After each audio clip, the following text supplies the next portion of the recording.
इस लेक्चर के अंदर हम डिस्कस करेंगे clinical guidelines. So that's is after these lectures, after completion, I think your syllabus will complete in next week. So after I think that date will be approximate, I think next week about 16. From 16th, my video presentations will be started. I will share I have shared details of your presentation. I will share. I think आप लोगों के साथ नहीं की हुई share. ऐसा है कि हम प्रेजेंटेशंस लेंगे. प्रेजेंटेशंस आपकी जो हमारे ग्रुप्स हमने पहले बनाए हुए थे, उसी ग्रुप वही आपके ग्रुप्स होंगे. टॉपिक्स आपको जो अभी असाइन हुए हैं, उसमें से आपने एक टॉपिक खुद चूज करना है. जो आपको असाइनमेंट के लिए आप टॉपिक दिया गया है टर्निटिन वाली, उससे आपने एक टॉपिक चूज करना है. उसके ऊपर प्रेजेंटेशन बनाएंगे. प्रेजेंटेशन आप स्लाइड्स बना सकते हैं. आपकी प्रेजेंटेशन 5 से 10 मिनट तक होगी. आपकी प्रेजेंटेशन मैं किसी भी मेंबर को, आपके 5 मेंबर हैं तो 5 में से किसी को भी मैं उठा सकता हूँ, कह सकता हूँ कि आप आगे प्रेजेंट करें. तो कोई भी आपको सबको सारा प्रिपेयर करके आना होगा. इस तरह हमारी प्रेजेंटेशन, जैसे ही हमारे लेक्चर एंड हो गए, हमारी प्रेजेंटेशन स्टार्ट हो जाएंगी. ठीक है. और आज हम डिस्कस करते हैं अबाउट क्लिनिकल गाइडलाइंस. कि क्लिनिकल गाइडलाइंस क्या चीज़ है, हम इसके बारे में कुछ हम जानते हैं ऑलरेडी इस चीज़ के बारे में, क्लिनिकल गाइडलाइंस के बारे में. आप ये जो क्लिनिकल गाइडलाइन आपको अगर जब आपने एक पर्टिकुलर पेशेंट को मैनेज करना होता है, यू नीड इन्फॉर्मेशन आपको पता होना चाहिए कि डायग्नोसिस के बारे में, प्रोग्नोसिस के बारे में, उसके कौन सी उसको थेरेपी देनी है, कौन सी नहीं देनी है, हमने क्या उसके साइड इफेक्ट्स हैं. ये सारी चीज़ें हमें फ्रॉम ए टू ज़ी हमें सब पता होनी चाहिए एक प्रैक्टिशनर को. लेकिन एविडेंस के साथ पता होना चाहिए, एविडेंस बेस्ड अप्रोच होनी चाहिए इसमें. तो अगर आप एविडेंस फाइंड करेंगे हर एस्पेक्ट का सेपरेटली, हर आप एस्पेक्ट का सेपरेटली आप एविडेंस फाइंड करते हैं फ्रॉम डिफरेंट डेटाबेसेस, आप रिसर्च देखते हैं, तो इट विल टेक टाइम कि आपको है एक हर एक चीज़ का सेपरेट एविडेंस आप ढूंढें और उसके लिए रिसर्च ढूंढें और उसका सिस्टमैटिक रिव्यूज देखें और उस पर देखें कि उसका क्या एविडेंस है. तो उससे के लिए क्लिनिकल गाइडलाइंस डेवलप की गई हैं कि आपको सेपरेटली हर चीज़ के लिए ना हो जाने पे क्लिनिकल गाइडलाइन एक स्टैंडर्ड गाइडलाइन डेवलप कर दी जाती है. तो जितने भी जो कि एक आपको एक एफिशिएंट अल्टरनेटिव देती हैं कि आपको तमाम information regarding a clinical topic, जितनी भी इन्फॉर्मेशन आपको चाहिए to practise, to provide care to the patient regarding any specific disease, तो वो एक क्लिनिकल गाइडलाइन में वो सारी इन्फॉर्मेशन आपको मिल जाती है. एक ही प्लेटफॉर्म, एक ही सोर्स से आपको सारी इन्फॉर्मेशन मिल जाती है. ओके. और सिंगल सोर्स ऑफ इंफॉर्मेशन से आप जितने भी आपको मैनेजमेंट के लिए, किसी भी डिजीज की मैनेजमेंट के लिए, किसी भी टॉपिक, किसी भी चीज़ के लिए आपको तमाम इंफॉर्मेशन, तमाम गाइडलाइंस आपको डिटेल में मिल जाती हैं. एविडेंस बेस्ड प्रैक्टिस गाइडलाइंस जो हैं, क्योंकि गाइडलाइंस इसके अंदर दैट इंक्लूड आपके रिसर्च आर्टिकल्स उसके अंदर मौजूद होते हैं, आपके क्लिनिकल एक्सपर्ट्स के व्यूज उसके अंदर होते हैं. ये also include patient values and beliefs, जैसे कि हमने बड़े स्टार्ट में डिस्कस किया था जब हम ईबीपी के हम कंपोनेंट्स डिस्कस कर रहे थे, तो उसके अंदर हमने इस चीज़ को डिस्कस किया था. तो क्लिनिकल गाइडलाइन डेवलप करते हुए आप रिसर्च के साथ साथ एक्सपर्ट्स को ओपिनियन भी, पेशेंट वैल्यूज बिलीफ्स को भी, सारी चीज़ों को आप इंक्लूड करते हुए एक ही किसी भी टॉपिक से रिलेटेड, किसी भी चीज़ से रिलेटेड आप गाइडलाइन डेवलप करते हैं. तो उसको बोलते हैं that is a evidence based practice guidelines, evidence based clinical guidelines. अब आपका गाइडलाइन का पर्पस क्या है? ये गाइडलाइन डेवलप करते हैं कि एक स्टैंडर्ड गाइडलाइन, एक सिस्टमैटिक रिव्यू से, डिफरेंट सिस्टमैटिक रिव्यूज से आप जो गाइडलाइन डेवलप कर रहे हैं, वो हेल्पफुल हैं आपके प्रैक्टिशनर के लिए भी, आपके पेशेंट के लिए भी. एक आपको हाई क्वालिटी इंफॉर्मेशन दे रहे हैं, स्टैंडर्ड ऑथेंटिक इंफॉर्मेशन दे रहे हैं किसी भी टॉपिक से रिलेटेड, किसी भी डिजीज से रिलेटेड, किस तरह आपने प्रैक्टिकली इम्प्लीमेंट करना है, किस तरह आपने पेशेंट को केयर प्रोवाइड करनी है, एक ऑथेंटिक गाइडलाइन दे रहे हैं. और आप उसको देखते हैं, किसी भी टॉपिक को अगर आपने देखना है, उसकी गाइडलाइंस आप देखते हैं. किसी डिजीज के अगेंस्ट कौन-कौन सी गाइडलाइंस अवेलेबल, क्या गाइडलाइंस अवेलेबल हैं, कौन-कौन से उसके पास केयर प्रोवाइड करने के ऑप्शंस अवेलेबल हैं, उस केयर के क्या-क्या उसके साइड इफेक्ट्स क्या हैं, उसके बेनिफिट्स क्या हैं, इन सारी चीज़ों को देखते हैं.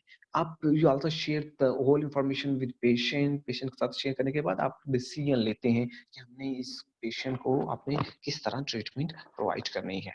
तो क्लिनिकल गाइडलाइन डेवलप करते हुए क्लिनिकल गाइडलाइंस आपको एक डिटेल इन्फॉर्मेशन, एक ऑथेंटिक इन्फॉर्मेशन आपको प्रोवाइड करता है, जो कि आपको एक ऑथेंटिक इन्फॉर्मेशन देता है, जो कि किसी भी टॉपिक से रिलेटेड इन डिटेल, जो कि आप जिसको आपको आइडिया होता है, आपको बता रहा होता है कि इसके ये अगर आप केयर प्रोवाइड कर रहे हैं तो उसके क्या साइड इफेक्ट्स हैं, क्या उसके बेनिफिट्स हैं, पेशेंट से रिलेटेड, पेशेंट के साथ डिस्कशन के बाद आप उसको देन इम्प्लीमेंट करते हैं। क्लिनिकल गाइडलाइन जो है ये सिस्टमैटिकली डेवलप की जाती हैं गाइडलाइंस। आप जो कि आपके प्रैक्टिशनर को असिस्ट कर रहा है, एक पेशेंट को असिस्ट कर रहा है व्हाइल मेकिंग अ डिसीजन। एक क्लिनिकल गाइडलाइन सिस्टमैटिकली डेवलप की जाती है, सिस्टमैटिक रिव्यूज को लेते हैं, उसके बाद उसको रीड करते हैं, उसको उसी से आप थ्रू एनालिसिस, मेटा एनालिसिस आप सारा को डाटा को असेंबल करते हैं, और आप उधर से गाइडलाइंस कुछ डेवलप करते हैं थ्रू, आप उस सारे जो है मुख्तलिफ सिस्टमैटिक रिव्यूज को देखते हैं। ओके, अब हिस्ट्री की अगर हम बात करें तो 1990 में, 1990s की बात है, उस टाइम पे जब क्लिनिकल गाइडलाइंस डेवलप की जाती थी, वो आपके जो है एक ही single source of health profession, अगर आपके हॉस्पिटल के अंदर एक हेल्थ प्रोफेशनल की टीम है, वो अपनी प्रैक्टिस की बेस पे गाइडलाइन बना देगी। ठीक है? तो उसके पीछे कोई साइंटिफिक रिसर्च नहीं थी, एविडेंस बेस्ड प्रैक्टिस उसके पीछे नहीं थी। रिसर्च बेस्ड वो गाइडलाइन डेवलप नहीं होती थी। पहले सिर्फ प्रैक्टिस बेस्ड गाइडलाइन डेवलप की जाती थी, और वो एक ही अदारा, एक ही ऑर्गेनाइजेशन, कुछ प्रैक्टिशनर्स मिलते हैं, वो अपनी प्रैक्टिस की बेस पे एक स्टेटमेंट दे देते हैं, तो उसको गाइडलाइन कंसीडर कर लिया जाता था। पहले इसके फिर रिसर्च नहीं थी, उसके बाद इसके अंदर एविडेंस इंक्लूड की गई, साइंटिफिक रिसर्च इसके अंदर लेके आया गया, कि इसके साथ उस प्रैक्टिस गाइडलाइन के साथ-साथ आप जो थ्रू एक्सपर्ट्स के ओपिनियन के साथ-साथ इसमें साइंटिफिक रिसर्च को इंक्लूड किया गया, पेशेंट्स को भी इंक्लूड किया गया।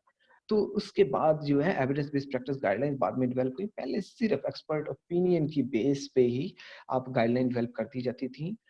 अभी जो है now the trend has been changed. अभी एक एविडेंस बेस्ड प्रैक्टिस जो आपकी रिसर्च है, रिसर्च को गाइडलाइन के अंदर इंक्लूड किया जाता है, और उसके बेस के ऊपर गाइडलाइन डेवलप की जाती है।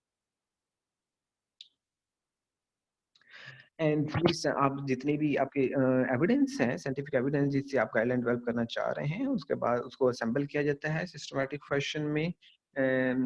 उसके मुख्तलिफ सिस्टमैटिक रिव्यूज़ को देखा जाता है किसी टॉपिक के अगेंस्ट, उसके बाद उसको असेंबल कर लिया जाता है उसके डाटा को। ठीक है? अब जो गाइडलाइन लोग डेवलप कर रहे हैं, वो कौन है? जितने भी गाइडलाइन जो डेवलप करते हैं, जो वो उसी रेलेवेंट डिसिप्लिन के, उसी फील्ड के प्रोफेशनल्स होते हैं, प्रैक्टिशनर्स होते हैं, उसी फील्ड से रिलेटेड लोग ही गाइडलाइन डेवलप कर रहे होते हैं। तो ऐसा नहीं है कि अगर आप कोई और प्रोफेशन के, अगर डायटीशियन के जो जो गाइडलाइंस हैं, वो एक फिजियोथेरेपिस्ट, डीपीटी वाला बंदा कर रहा है, ऐसा नहीं होता। तो उसी ही प्रोफेशन से रिलेटेड जो लोग हैं, एक्सपर्ट्स हैं, वो ही गाइडलाइन डेवलप करते हैं उसी चीज़ से रिलेटेड। एंड जो रिकमेंडेशंस आप दे रहे हैं उस गाइडलाइन में, they are totally linked with, उसके पीछे एक एविडेंस होता है, रिसर्च होती है, बहुत ज़्यादा थाउज़ेंड्स ऑफ रिसर्चेज़ होती हैं, उसके बाद गाइडलाइन डेवलप होती है। ऐसी डेवलप नहीं हो जाती गाइडलाइन, उसके पीछे भी काफ़ी ज़्यादा रिसर्चेज़ चाहिए होती हैं।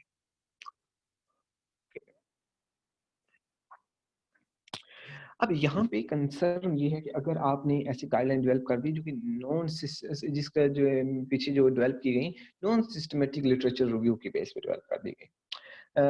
अब अगर हमने बात की कि systematic literature review, systematic review को हम देखते हैं, अगर आपने गाइडलाइन डेवलप कर दी जो कि सिस्टमैटिक नहीं था, उसकी वजह से आप फॉल्स गाइडलाइन दे सकते हैं। ठीक है? जब फ़ॉल्स गाइडलाइन, फ़ॉल्स रिकमेंडेशन दे देंगे तो उसके अंदर बायसनेस ज़रूर आएगी, उसका फिर आगे इफ़ेक्ट भी सही नहीं होगा। तो गाइडलाइन आपने देखना है कि आप गाइडलाइन कहाँ से डेवलप कर रहे हैं, तो एक सिस्टमैटिक रिव्यू से आपकी गाइडलाइन डेवलप होनी चाहिए, और क्लिनिकली गाइडलाइन देख रहे होते हैं, बना रहे होते हैं, किसी भी टॉपिक के लिए जब आप गाइडलाइन डेवलप करते हैं, तो वो गाइडलाइन जो होती है, वो उसके पीछे टू मिनिमम 2000 रिसर्चेज़ उस टॉपिक पे होनी चाहिए। उस टाइम पे मोस्टली कंट्रीज़ उस गाइडलाइन को एक्सेप्ट करती हैं जो कि 2000 सिस्टमैटिक रिव्यूज़ के ऊपर बेस्ड हो। उसके पीछे 2000 रिसर्चेज़, सिस्टमैटिक रिव्यूज़ का डाटा थे, 2000 सिस्टमैटिक रिव्यूज़ के डाटा से वो गाइडलाइन डेवलप की गई हो। तो उस बेस पे जो है, अगर आपकी गाइडलाइन डेवलप की गई है, that they will accept that system and guideline, that clinical guidelines against any specific topic.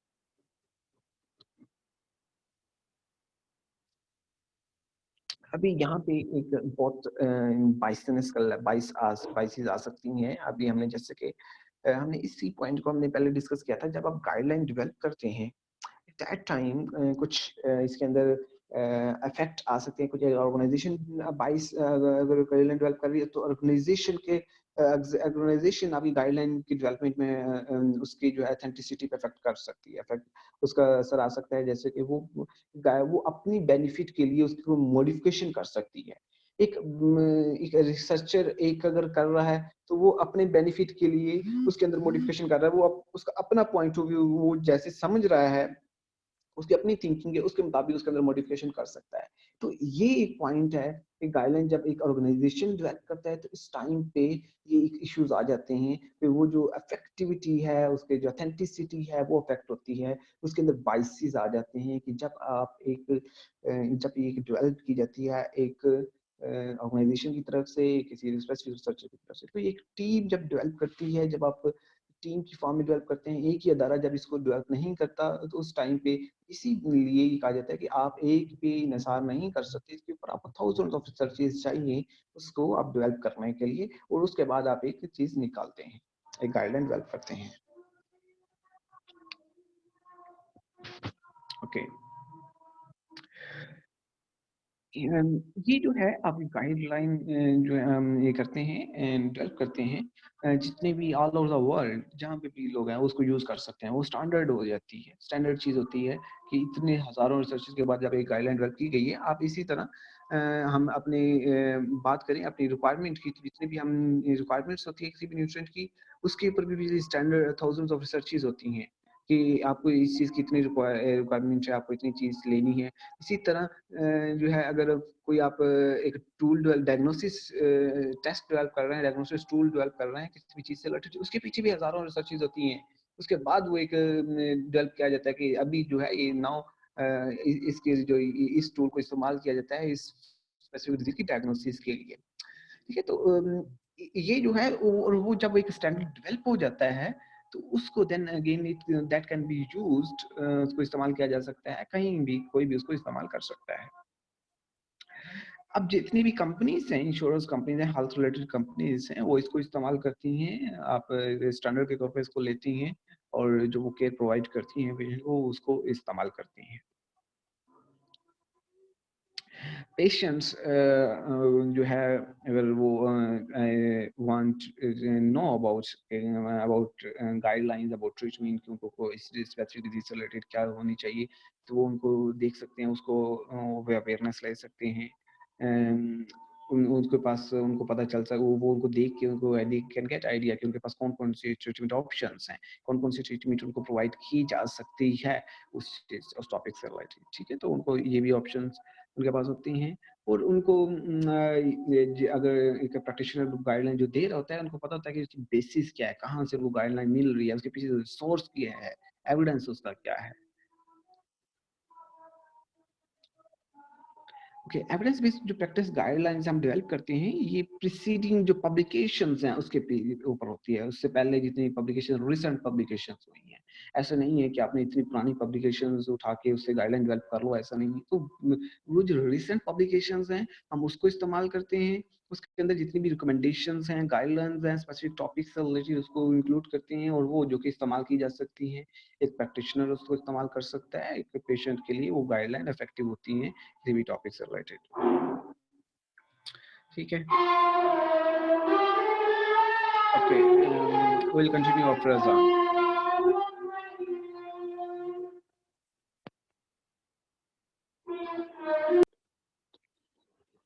Okay, हम डिस्कस कर रहे थे क्लिनिकल गाइडलाइंस से रिलेटेड। क्लिनिकल गाइडलाइंस जो हैं वो डेवलप होनी चाहिए। पिछले जो रिसर्चेज अवेलेबल हैं ऑलरेडी, जो कि रिसेंट पब्लिश्ड सिस्टमैटिक रिव्यूज हैं, आप उससे डेवलप करेंगे। तो आप पुरानी रिसर्चेज, बहुत ज़्यादा जो पुरानी रिसर्चेज हैं, हम उसका इस्तेमाल नहीं करेंगे in developing the clinical guidelines. Quality matters a lot. आप क्वालिटी हमने पहले डिस्कस किया, जैसे कि हम डिस्कस कर रहे थे क्रिटिकल अप्रेजल के अंदर। तो क्रिटिकल अप्रेजल के अंदर हम जब सिस्टमैटिक रिव्यू का क्रिटिकल अप्रेजल हम डिस्कस कर रहे थे, हमने ये कहा था एक बाइसनेस, हमने एक 22 वाला पॉइंट देखा था, 22 के कहाँ किस-किस पॉइंट पे 22 आपके 22 का इश्यू आ रहा है, बाइसेस लेवल किस पॉइंट पे। हमने कहा था कि उसको एक सिस्टमैटिक रिव्यू का क्रिटिकल अप्रेजल करते हुए हमने हर पॉइंट पे बताना है कि किस-किस पॉइंट पे ये इश्यू आ रहा है, किस-किस पॉइंट के अंदर बाइसिज़ा कितनी है। तो उसके अंदर उन्होंने एक्सप्लेन किया हुआ था क्लियरली कि इसके अंदर इस पॉइंट पे हमारी इतने परसेंट थी, इस पॉइंट पे हमारी इतनी परसेंट थी, हर चीज़ उन्होंने क्लियरली एक्सप्लेन की थी।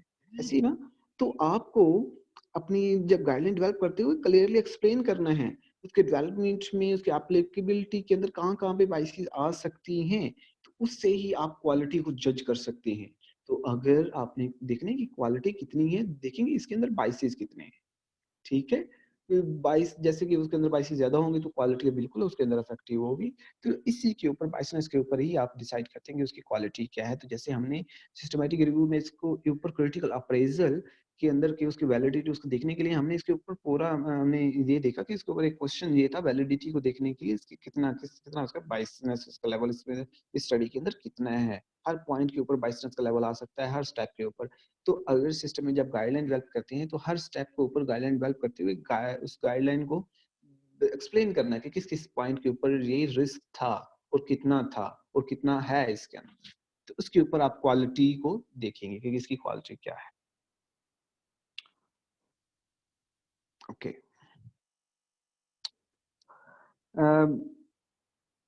आपने इसके बाद जो है एक्सप्लेन करना है, क्लियरली एक्सप्लेन करना है कि उसका जो क्लिनिकल क्वेश्चंस जो कि गाइडलाइन ने कवर किए हैं वो कौन से, उसको डिस्क्राइब करना है उस चीज़ों को, कंप्लीट को, किसके ऊपर वो कर रहे हैं, उसको कंप्लीटली एक्सप्लेन करना है। तो जो गाइडलाइन डेवलप कर रहे हैं, वो किसके ऊपर कर रहे हैं, उसका क्वेश्चन क्या है, किस चीज़ के ऊपर, किस टॉपिक के ऊपर गाइडलाइन डेवलप की जा रही है, उस क्लिनिकल क्वेश्चन को एक्सप्लेन करना है, डिटेल में एक्सप्लेन करना है। हम इसको 2 तरह से देखते हैं। पहला ये कि आपको हर कंपोनेंट को उस क्वेश्चन के क्लिनिकल क्वेश्चन के हर कंपोनेंट को एक्सप्लेन करना है। ठीक है? हर कंपोनेंट में आपका जितने भी हमने क्वेश्चन के क्लिनिकल क्वेश्चन के कंपोनेंट्स पढ़े हैं, जैसे कि हमने पाइको टूल पढ़ा है, पेशेंट इंटरवेंशन, कंपैरिजन, कंट्रोल और आउटकम। हमने ये 4 कंपोनेंट्स पढ़े। अब हर कंपोनेंट को डिटेल में एक्सप्लेन करना है। सो ये है कि एक एस्पेक्ट कि आपने क्लिनिकल क्वेश्चन को एक्सप्लेन कर दिया कि किसके ऊपर, किस टॉपिक के ऊपर, किस पॉइंट पे आप क्लिनिकल गाइडलाइन डेवलप करने जा रहे हैं। So using systematic reviews. उसके बाद जो है ये जो गाइडलाइन, ये जो क्लिनिकल क्वेश्चन है, ये हेल्प करेगा साइंटिस्ट को डाटा कलेक्ट करने में, उससे रिलेटेड सिस्टमैटिक रिव्यूज फाइंड करने में कि कौन से कीवर्ड्स उनको इस्तेमाल करने हैं। तो आप क्लिनिकल क्वेश्चन से कीवर्ड निकालेंगे। सो आप रिमाइंड द लेक्चर्स स्टार्ट में जब हम पढ़ रहे थे कि हमने कहा था कि हम कीवर्ड्स कैसे निकालेंगे, किसी भी क्वेश्चन से रिलेटेड कैसे कीवर्ड बनाएंगे, उसका कैसे हम सिनोनिम्स देखेंगे, कैसे हम कीवर्ड्स देखेंगे, कैसे हम उसको सर्च करेंगे, हमने इस मुख्तलिफ डेटाबेस कौन से इस्तेमाल करने हैं, कैसे करने हैं, ये सारी चीज़ें हमने स्टार्ट में स्टडी की थी। और उसके बाद हमने सारा डिटेल में देखा था आप किस तरह उसको सिलेक्ट करेंगे, किस तरह आप उसको फ़िल्टर आउट कर सकते हैं कि आप को स्पेसिफिक ईयर के रिसर्चेज़ चाहिए, आपको स्पेसिफिक एज ग्रुप के लोगों को रिसर्चेज़ चाहिए, कि कैसे रिसर्चेज़ चाहिए। तो आपको सिस्टमैटिक रिव्यूज़ चाहिए तो सिस्टमैटिक रिव्यूज़ फॉर आप फ़िल्टर करते हुए सिस्टमैटिक रिव्यूज़ पे क्लिक करते थे, वहाँ से आपको सिस्टमैटिक रिव्यूज़ भी मिल जाते थे। इस तरह से आपका जो क्लिनिकल क्वेश्चन है, उसके अंदर आपने हर कंपोनेंट को एक्सप्लेन करना है अपने, और इसके साथ जो है एक्सप्लेन करने आप वहीं से उसी क्लिनिकल क्वेश्चन से आप कीवर्ड्स फाइंड करेंगे और उन्हीं कीवर्ड्स को आप यूज़ करेंगे मुख्तलिफ डेटाबेसेस में, और उधर से आप अपने जो आपका सोर्सेज़ हैं, आप एविडेंस हैं, वो फाइंड करेंगे। ओके। आपको क्लियरली एक्सप्लेन करना है कि आपकी जो स्टडी है, आप स्टडी करने जा रहे हैं, ये किन लोगों के लिए है, किन के लिए अप्लाई कर रहे हैं, आप पॉपुलेशन एक्सप्लेन कर रहे हैं, एज ग्रुप एक्सप्लेन कर रहे हैं, किस डिजीज़ के लिए है। क्लियरली आप उसके अंदर अपनी स्टडी के अंदर एक्सप्लेन करेंगे कि आपकी जो रिसर्च है, आपकी जो गाइडलाइन है, वो किस डिजीज़ के लिए है, किन लोगों के लिए वो गाइडलाइन आपने डेवलप की है। ठीक है? Okay. It was all about today's lecture. It was a short lecture on clinical guidelines. And so in the next lecture, we'll discuss a new topic. So अभी जो है आप प्रेजेंटेशंस हमारी नेक्स्ट, आप जैसे आपको मैंने बताया, आपकी नेक्स्ट लेक्चर से प्रेजेंटेशन स्टार्ट हो जाएंगी नेक्स्ट वीक से, या नेक्स्ट वीक से, या फिर उससे भी नेक्स्ट वीक इंशाल्लाह।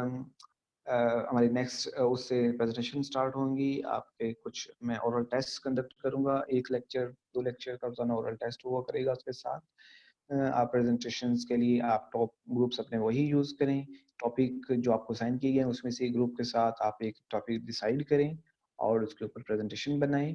5 से 10 मिनट की आपकी प्रेजेंटेशन होगी, इसी के ऊपर यहीं पे होगी आपकी, ऑनलाइन ही हम प्रेजेंटेशन एक कंडक्ट करेंगे। ठीक है। अभी जो है यहाँ पे स्टूडेंट का नेम बोलूँगा मैं, वो मुझे बताएगा। Okay, students are very Maida Rafiq, यहाँ पे मायदा रफ़ीक अनम्यूट करें।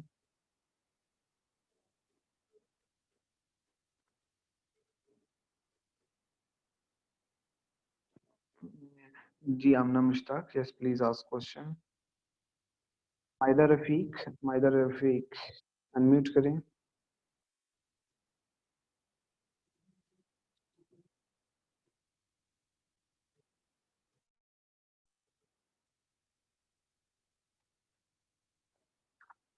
Maida Rafiq kindly unmute. Okay, she is not here. Maida Rafiq. Minahil Maroof, क्या नहीं, मिनाहिल मारूफ, मिनाहिल मारूफ अनम्यूट करें।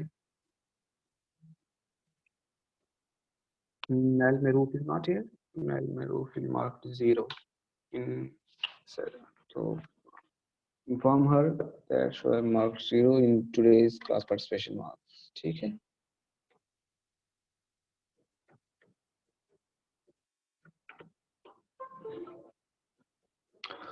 मुअज़्ज़मा रियाज,